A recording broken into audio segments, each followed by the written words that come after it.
Hey, welcome back to Linfin's Cocktails. Tonight we're doing another gin review. We're doing Stockholm's Branneri Navy Strength Gin.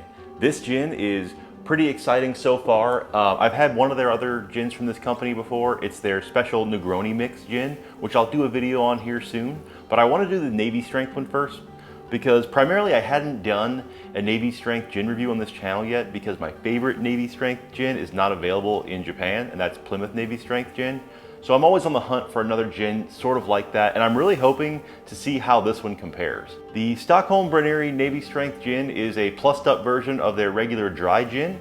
It uses most of the normal gin type infusions. It's got coriander, angelica root, obviously juniper, lemon peels, but this one specifically highlights rosemary, heather, and elderflower. So I'm pretty interested to try this neat on its own and to see kind of how it tastes compared to what I know of Plymouth Navy Strength Gin and just how it shapes up gin overall. When I was reading up on the gin, I saw that they wanted to push a flowery type of flavor profile in parallel with that juniper and citrus forward. And I think that's kind of an interesting kind of take because the only other flowery type profile that I know of that's really advertised as such that I've had would be Hendrick's with its very rose forward flowery taste.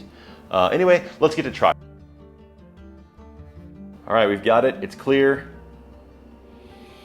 Big, intense flavor, as you would expect from a 57% by volume gin. Again, I said this is a Navy Strength, 114 proof, very, very strong, very spirit forward. On the nose, it's got a lot of ethanol, as you would expect from such a high proof gin.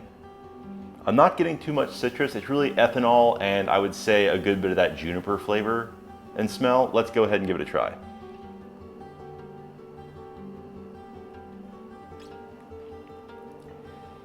Oh, okay, there we go. There is a big citrus backbone. I would have said it was more of like a lime and grapefruit, but lemon, okay. It definitely burns on the way going down. It's a high proof. Not necessarily something you want to drink neat all the time, but it has a good, bold flavor, and I really enjoy it in that first sip. Now, I'm really curious to see how it will work in a gimlet, to see if it's a little bit too overpowering or just kind of how it matches up. So let's give that a try.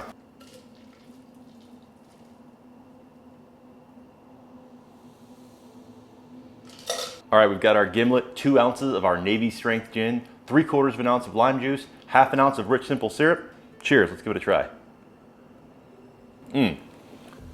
Right off the bat, you really do get a lot of that citrus forward and botanical flavor. I don't really get a lot of the elderflower necessarily, but some of that rosemary is definitely coming through, and it's a very, very different type of gin gimlet that I've had before on this channel. Even though it uses a lot of the same botanicals and the same herbs, it really does have a very big and different flavor, and not just because it's 114 proof, but because it's just different, but it's really good. Let me give it another try. Usually in something so simple as a gimlet, the flavor profile tends to remain fairly consistent throughout different gins, but again in this one I'm finding completely different flavors.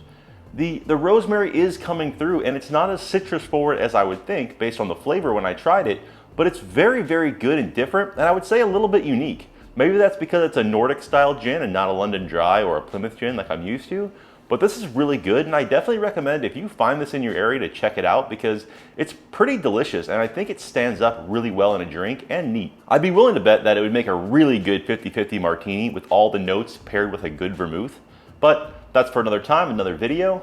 In the meantime, if you like the video, please like and subscribe. Cheers. See you next time.